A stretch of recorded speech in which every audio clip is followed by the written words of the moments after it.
Praise the lord. Good morning. మన ప్రభువును రక్షకుడైన యేసుక్రీస్తు పరిశుద్ధ నామంలో యేసుతో అనుదినము అని ఈ పరిచర్య ద్వారా ప్రతిదినము దేవుని యొక్క వాక్యాన్ని వింటున్న మీ అందరికీ నా హృదయపూర్వకమైన వందనములు. నా ప్రియ సహోదరి సహోదరుడా, ఈరోజు దేవుడు మనతో మాట్లాడుచున్న మాటను వినే ముందుగా చిన్న ప్రార్థన చేసుకుందాం. తరల వంచినట్లయితే మీరు ఎక్కడ ఉన్నప్పటికీ కూడా మహాగణుడ పరిశుద్ధుడైన మా తండ్రి, సకల ఆశీర్వాదములకు సమస్త దీవులకు కారణమవుతారా.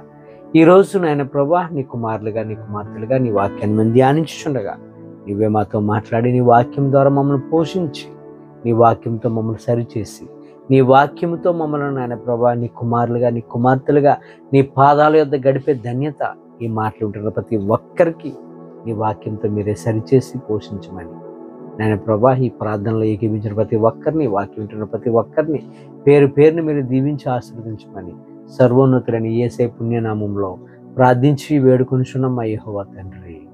ఆమేన్. God bless you. దేవుడి రోజు మనతో మాట్లాడుచున్న మాటను మనం శ్రద్ధగా ధ్యానించుకుందాం. మన యొక్క జీవితంలో ఒక్కొక్కసారి మనకి ఎదురవుతున్నటువంటి కొన్ని విషయాల గురించి మనం చాలా బాధపడుతుంటుంటాం. వాటిని నమ్మలేని విషయాలు, ఎలా ఎందుకు జరిగింది, వాటిని మనం నమ్మలేము, ఎలా జరిగిందా అని. ఒక్కొక్కసారి మనం నమ్మించిన వారే మనల్ని మోసం చేస్తూ ఉంటారు. అటువంటి టైంలో మనము వాటిని జీర్ణించుకోవటం చాలా కష్టమైపోతూ ఉంటుంటుంది. కాబట్టి ఇలా ఎందుకు జరిగింది, ఇలా ఎందుకు జరగలేదు, జరిగిన కార్యాలను బట్టి మనం నమ్మలేము, ఇలా ఎందుకు జరిగిందబ్బా అని చాలా బాధపడుతుంటాం. గమనించుకున్న ప్రియ సహోదరి సహోదరుడా, ఏది కూడా మన చేతుల్లో ఎక్కడ ఏది లేదు. సమస్తము కూడా దేవుని యొక్క ఆజ్ఞ లేనిదే, ఆయన పర్మిషన్ లేనిదే ఏది కూడా మనల్ని టచ్ చేయదు, ఏది కూడా మనలను తాకదు. జరిగిన దానికోసం మనం ఆలోచించుకొని బాధపడితే మనసుకు మనకి చాలా ఇబ్బందికరంగా ఉంటుంది.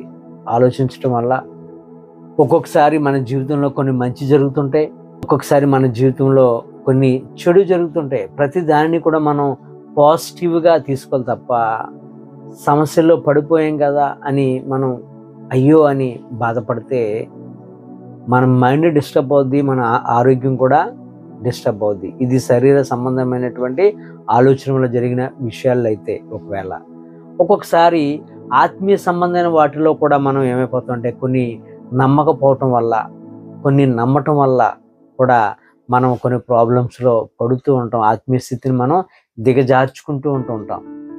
ముందుగా మనం చూస్తే నమ్మకపోవటం వల్ల జరిగినటువంటి ప్రాబ్లంను మనం పరిశీలన చేస్తే యోహాను సువార్తలో 5వ అధ్యాయము 23-24 వచ్చిన మనం చూస్తే దానికి ముందుగా అక్కడ జరిగిన స్టోరీ ఏంటంటే ఒక కోనేటి దగ్గర, బెతస్దా అనే కోనేటి దగ్గర 38 సంవత్సరాల నుంచి వ్యాధి గల ఒక వ్యక్తి ఉన్నాడు. అతడు ఆ యొక్క కోనేటిలో దిగుదాం అనుకుంటున్నాడు, కానీ అతనికన్నా ముందుగా ఎవరెళ్ళి ఆ కోనేటిని కదుపుతారో వారికి స్వస్థత వస్తుంది. ఇతడు వెళ్దాం అనుకుంటున్నాడు కానీ వెళ్ళలేకపోతున్నాడు, లేవలేని స్థితిలో ఉన్నాడు. కాబట్టి అతని యొక్క పరిస్థితిని చూసి యేసు ప్రభువారే స్వయంగా అక్కడికి వచ్చేసి ఆయనను లేపి స్వస్థపరిచినట్లుగా మనం చూస్తాం. దాన్ని స్వస్థపరచబడిన తర్వాత అతని యొక్క పరిస్థితులను చూసినట్లయితే అతను అడుగుతారు అక్కడ ఉన్నటువంటి మత పెద్దలు, నిన్ను ఎవరు స్వస్థపరిచారంటే ఏమో నాకు తెలియదు, అంతమందిలో ఎవరు అంటాడు. ఒకసారి విశ్రాంతి దినమున యేసుప్రభుని చూసి ఇతడే నన్ను స్వస్థపరిచాడని చెప్పిన తర్వాత ఆ టైం ఆయన స్వస్థపరిచే దినము అది విశ్రాంతి దినము, సబ్బాత్ డే, శనివారము.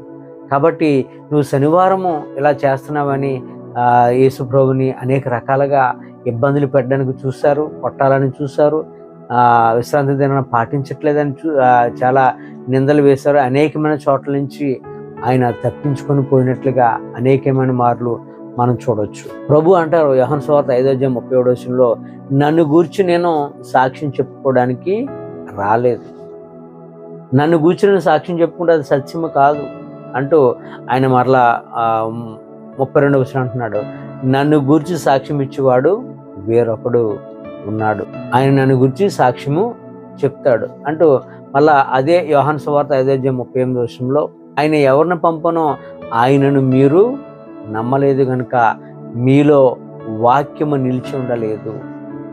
చూసారా, యేసు ప్రభుని మనం అంగీకరించలేకపోయాం.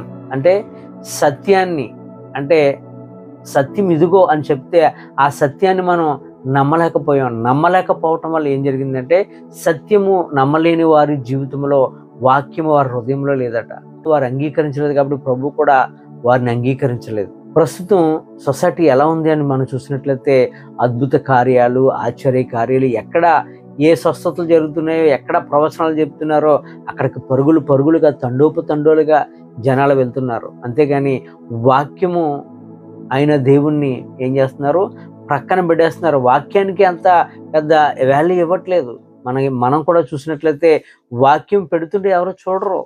అదే రీల్స్ చేయండి, ఏదైనా హోమ్ టూర్ చేయండి, ఎంత ఇంట్రెస్ట్గా చూస్తారో, ఎన్ని వ్యూస్ వస్తాయో మనం వాటిని లెక్కించలేము. ఎందుకంటే సత్యాన్ని గ్రహించలేని పరిస్థితిలో మనం ఉన్నాం. సత్యాన్ని పక్కన పెట్టేస్తున్నారు. అందుకనే యోహాను రాసిన మొదటి పత్రికలో 4వ అధ్యాయం 1వ వచనంలో ఆ భక్తుడు అక్కడ రాయించాడు, ప్రియులారా, అనేకులైన అబద్ధ ప్రవక్తలు లోకములోనికి బయలు వెళ్ళి ఉన్నారు కనుక ప్రతి ఆత్మను నమ్మక ఆయా ఆత్మలు దేవుని సంబంధమైనవో కావో పరీక్షించుడి అంటాడు. మీరు ప్రతి దాన్ని కూడా నమ్మేయద్దు. ఆ మాట్లాడే మాటలు ఖచ్చితంగా ఈ లేఖనాల ప్రకారంగా ఉన్నాయా, లేదంటే వారి స్వలాభాన కొరకు స్కెవా కుమారులు చేసినట్లుగా ఉన్నారా? ఇట్లా మీరు ప్రతి దాన్ని కూడా పరిశీలన చేసి తెలుసుకోండి. బెరియా సంఘం వలె మీరు పరిశీలన చేసి తెలుసుకోండి అని అక్కడ వాక్యమైతే ఉంది. ఎందుకంటే క్రీస్తు విరోధి అడు చాలా విజృంభిస్తూ ఉన్నాడు. ఏర్పరిచిన వారిని కూడా సహితము వాడు ఏం చేస్తున్నాడంటే ట్రాక్ తప్పిస్తున్నాడు. మనలో నమ్మకము విశ్వాసం లేకపోయేలా చేస్తున్నాడు. మనలో కానీ నమ్మకము విశ్వాసం లేకపోవడం ద్వారా ఏమవుతుంది, నమ్మకం విశ్వాసం లేకపోతే మనం దేన్ని కూడా సాధించలేము. సంసోను తల్లిదండ్రులు సంసోనుకి చెప్పారు, నమ్మలేదు, వినలేదు, పక్కన పెట్టేశాడు. ఫిలిస్తీన్ల అమ్మాయిని లవ్ చేసి, ఫిలిస్తీన్ల అమ్మాయిని నాకు ఇస్తారా, పెళ్లి చేస్తే చేయండి, లేదంటే నేను చేసుకోను అని భీష్మించి కూర్చుని ఫిలిస్తీన్ల అమ్మాయిని లవ్ చేశాడు.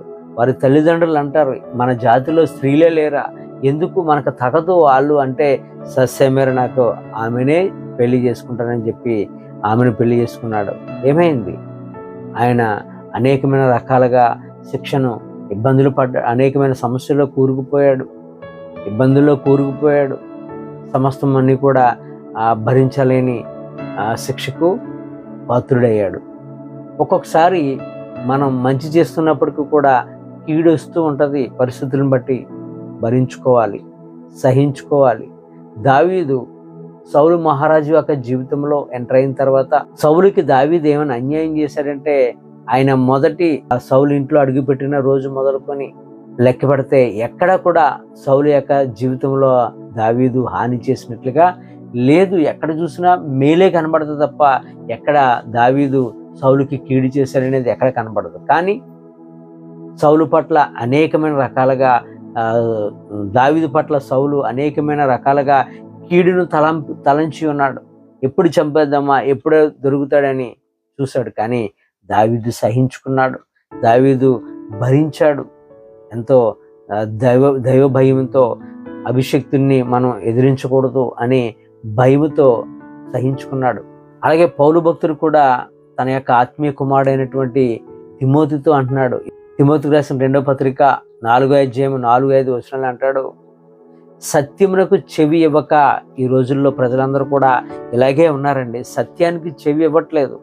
కల్పనా కథలు ఎక్కడైతే కల్పనా కథలు, లేనిపోని స్టోరీలు, ఏవేవో చెప్పే అబద్ధపు మాటలు, బూటకు మాటలు ఎక్కడైతే ఉన్నాయో వాటి వైపుకు తిరుగు కాలం వచ్చును అన్నాడు. వచ్చేసింది కూడా ప్రజెంట్ మనకు. ఇప్పుడు ఆ కాలంలో నువ్వు ఎలాగుండాలైతే అన్ని విషయములలో పౌలు భక్తుడు తిమోతితో చెప్తున్నాడు.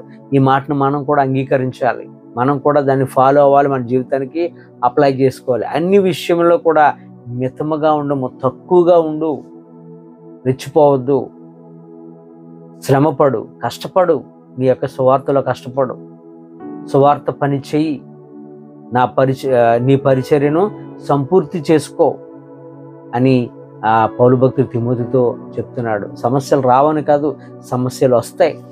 కష్టాలు రావని కాదు, కష్టం మీద కష్టము వస్తూ ఉంటుంది. నీ మీద మంచిగా వెళ్తుంటే అనేకమైన కీడులు తలంచి వారు ఉంటారు. ఇది ఎందుకు ఇలా జరిగిందనే హృదయంలో తపనతో మనం పడిపోయి, ఆలోచనలు పడిపోయే పరిస్థితులు వస్తాయి. అయినప్పటికీ కూడా మనం వాటన్నిటిని కూడా భరించుకొని జీవితాన్ని మనం జయించే వారిగా ఉండాలి. పౌలు భక్తుడు అంటున్నాడు, నా విశ్వాసము కాపాడుకుంటుని, నా కొరకు నీతి కిరీటము ఉంచబడి ఉంది, నేను దాన్ని ఖచ్చితంగా పొందుకుంటాను, అందులో ఎటువంటి డౌట్ లేదు. అయితే నా యొద్దకు త్వరగా వచ్చుటకు నువ్వు ప్రయత్నం చేయి, త్వరగా వచ్చుటకు ప్రయత్నం చేయి. అంటే ప్రయత్నం చేయమంటే ఏంటి ప్రయత్నము? నాలాగే సువార్తను శ్రమల్లో, కష్టాల్లో, ఇబ్బందుల్లో సువార్త ప్రకటించుకుంటూ వెళ్ళిపో.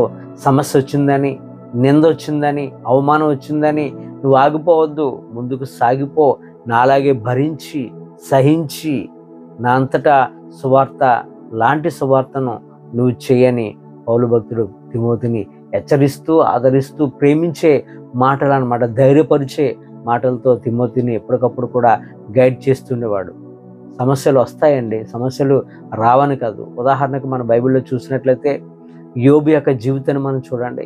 యోబు ఊజు దేశంలోనే యథార్థవంతుడట. అతనంత సత్యవంతుడు మరొకరు లేడు, అటువంటి ఆస్తిపరుడు ఎవరు లేరు. అంత మంచి ఫ్యామిలీ, చాలా హ్యాపీగా సాగుతుంది. అటువంటి ఫ్యామిలీలో నమ్మలేని నిజాలు ఏంటి ఆయన జీవితంలో అంటే, సాతానుడు శోధించాడు యోబును. అయినా మరి సాతానుడు శోధించినప్పటికీ కూడా యోబు ఎక్కడ కూడా కదిలిపోలేదు, భయపడలేదు, జడిసిపోలేదు. తన యొక్క నమ్మలేని నిజాలు ఏంటంటే, తన యొక్క 10 మంది పిల్లలు చచ్చిపోయారనేసరికి నమ్మలేకపోయాడు. తన ఆస్తి ఐశ్వర్యము మొత్తం పోయిందంటే అదొక నమ్మలేని నిజంగా ఆయనకి కళ్ళెదురుకుంటా కనబడుతుంది. అవునా అన్నట్లుగా ఉందన్నమాట.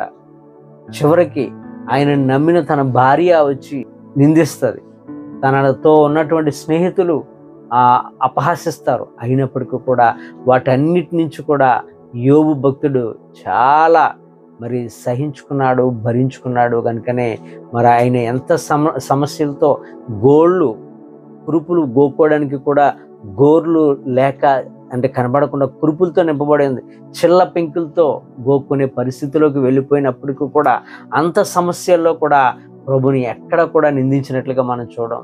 ప్రభు మీద ఆధారపడ్డాడు. ప్రభు ఇచ్చినప్పుడు మనం సంతోషించాం, ఆయన తీసుకున్నప్పుడు మనం ఎందుకు బాధపడదామని భార్యని గద్దించాడు. అలాగే తన స్నేహితుల కొరకు ప్రార్థన చేశాడు.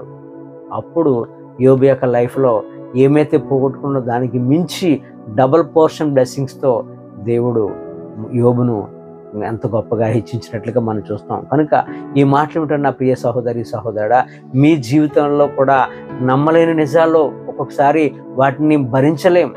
ఏంటి ఇలా జరిగింది, ఏంటి ఇలా జరగలేదేంటి అని కూడా అనిపిస్తుంటుంది ఒక్కొక్కసారి. కనుక అటువంటి సమయంలో మనం జీవితంలో అనేకమైన ఒడిదుడుకులు వస్తూ ఉంటాయి, పోతూ ఉంటాయి. ఏది కూడా శాశ్వతంగా నిలబడి ఉండదు. కొన్ని దినాలే మనం భరించాలి, సహించాలి. ప్రభు పాదాల యొద్ద ప్రార్థన పూర్వకంగా కనిపెట్టుకుంటే ఎంతటి సమస్య అయినప్పుడు కూడా ప్రభు ఈజీగా దాని నుంచి మనల్ని బయటికి తీసుకొస్తాడు. ఈ కొద్ది మాటలు దేవుడు మనందరి జీవితంలో నెరవేర్చి ఆయన యొక్క కృపగల హస్తాల కింద మనల్ని అందరినీ కూడా భద్రపరచునుగాక. ఆమేన్. God bless you.